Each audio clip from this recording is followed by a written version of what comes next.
Assalamualaikum warahmatullahi wabarakatuh.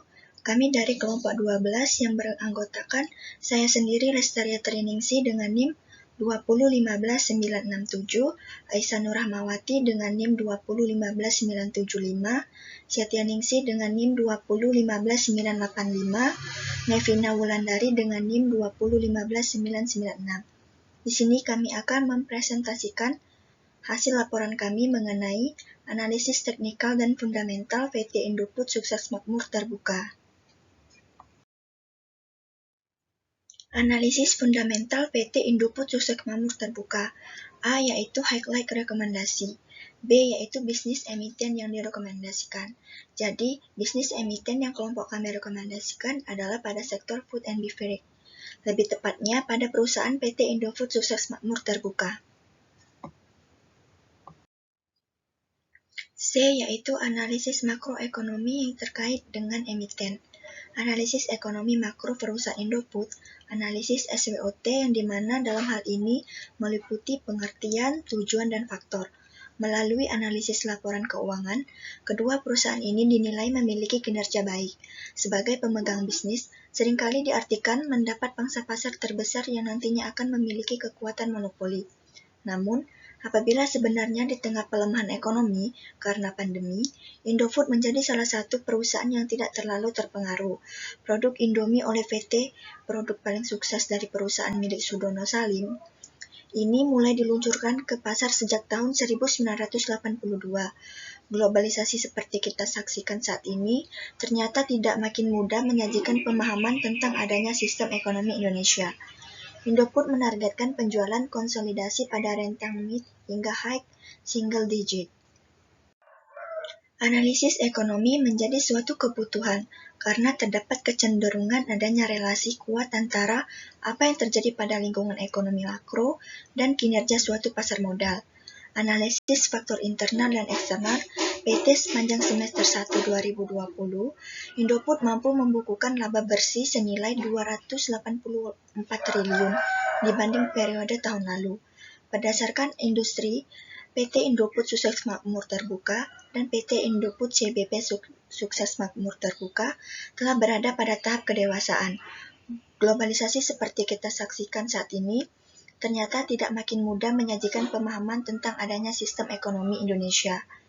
Indofood yaitu selama periode 3 tahun terhitung sejak 2014, 2015, sampai 2016, dan per 3 bulan terakhir yaitu April, Mei, Juni 2016 dengan menggunakan metode moving average. D. Analisa industri dan sektor tempat PT Indofood Sukses Makmur Terbuka. Analisa industri PT Indofood CBP Sukses Makmur Terbuka memiliki orientasi pasar, di mana produksi yang dilakukan oleh perusahaan disesuaikan dengan permintaan pasar. Perusahaan selalu berusaha memenuhi kebutuhan konsumen, baik dalam kuantitas maupun kualitas produk. Oleh karena itu, perusahaan selalu mengembangkan inovasi guna memenuhi kepuasan pelanggan, khususnya selera konsumen. PT Indofood Sukses Makmur Terbuka sebagai holding company memproduksi berbagai macam produk makanan seperti yang pertama yaitu ada mie instan, merupakan salah satu produsen mie instan terbesar di dunia, dengan kapasitas produksi mencapai lebih dari 15 miliar bungkus per tahun. Beragam merek yang dimiliki seperti Indomie, Supermie, Sarimie, Sakura, dan lain-lain. Merek-merek tersebut dikenal atas produknya yang berkualitas, memiliki cita rasa yang tinggi, dan diterima dengan baik oleh berbagai segmen pasar. Yang kedua yaitu penyedap makanan. Divisi penyedap makanan memproduksi serangkaian produk kuliner, baik untuk grup Indofood maupun PT Nestle Indofood Cita Rasa Indonesia. Perusahaan asosiasi yang bertanggung jawab atas pemasaran produk-produk kuliner dari divisi penyedap makanan. Di samping itu, divisi ini juga memproduksi dan memasarkan produk sirup dengan merek-merek Indofood. Yang ketiga yaitu makanan ringan. Divisi ini memproduksi berbagai jenis makanan ringan modern, termasuk keripik kentang modern, keripik singkong tradisional Indonesia, dan produk makanan ringan lainnya, yang dipasarkan dengan berbagai merek seperti Citato, Kuitela, Lay's, dan lain-lain. Industri makanan ringan modern terus berkembang pesat dalam beberapa tahun terakhir ini, didorong oleh pengaruh gaya hidup modern dan pertumbuhan jumlah convenience store. Produk makanan ringan untuk segmen bawah mengalami pertumbuhan paling pesat, terutama dipicu oleh masuknya para pemain baru ke pasar. Meskipun persaingan pasar semakin ketat, divisi ini mampu mempertahankan kepemimpinan pasarnya dan mencatat pertumbuhan yang sehat. Analisis lingkungan industri. Yang pertama, hambatan masuknya pendatang baru. Kekuatan ini biasanya dipengaruhi oleh besar kecilnya hambatan masuk ke dalam industri ini. Hambatan masuk ke dalam industri itu contohnya antara lain besarnya biaya investasi yang dibutuhkan, perjanjian, akses terhadap bahan mentah, akses terhadap saluran distribusi, ekuitas merek dan masih banyak lagi. Biasanya semakin tinggi hambatan masuk, semakin rendah ancaman yang datang dari pendatang baru. Yang kedua, kekuatan pembeli rasa. Yang diciptakan Indofood sangat digemari oleh orang Indonesia karena rasa yang ciri khas Indonesia, di mana kita bisa melihat bahwa semakin besar pembelian, semakin banyak pilihan yang tersedia bagi pembeli, dan pada umumnya akan membuat posisi pembeli semakin kuat. Yang ketiga, ketersediaan barang substitusi.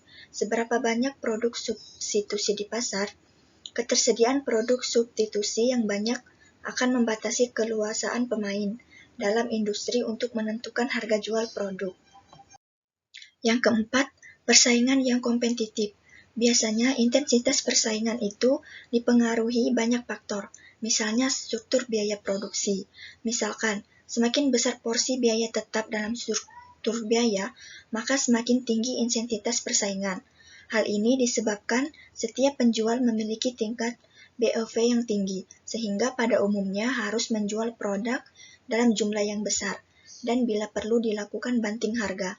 Agar bisa mencapai titik BOV tersebut, dilihat dari struktur biaya dengan tingkat BOV yang cukup.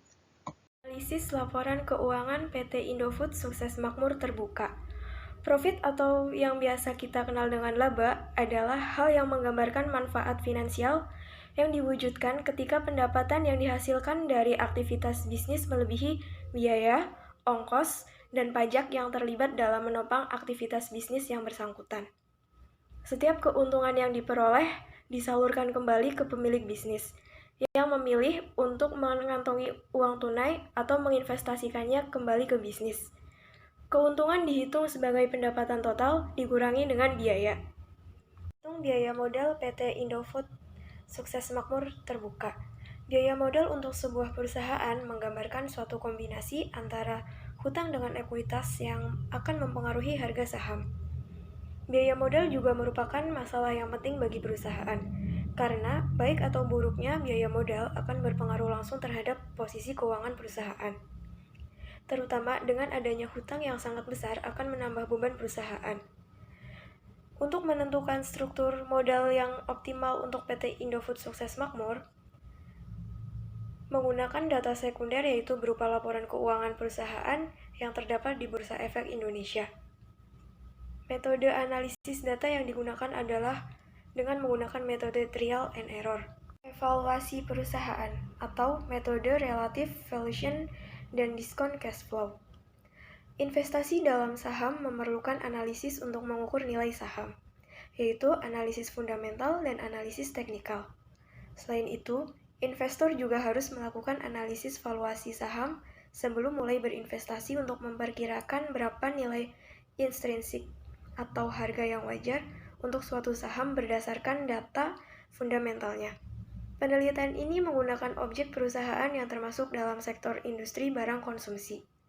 Perusahaan yang sahamnya teraktif diperdagangkan di Bursa Efek Indonesia periode Januari sampai Juni. Perusahaan tersebut terdaftar di Bursa Efek Indonesia dengan simbol INDF.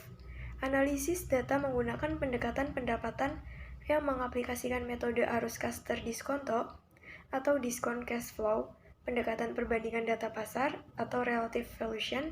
Hasil penelitian menunjukkan estimasi nilai intrinsik untuk saham INDF dengan pendekatan diskon cash flow sebesar 258,45, sedangkan dengan pendekatan relative valuation sebesar 2.032,61. Saham INDF berada dalam kondisi overvalue jika dihitung dengan pendekatan diskon cash flow.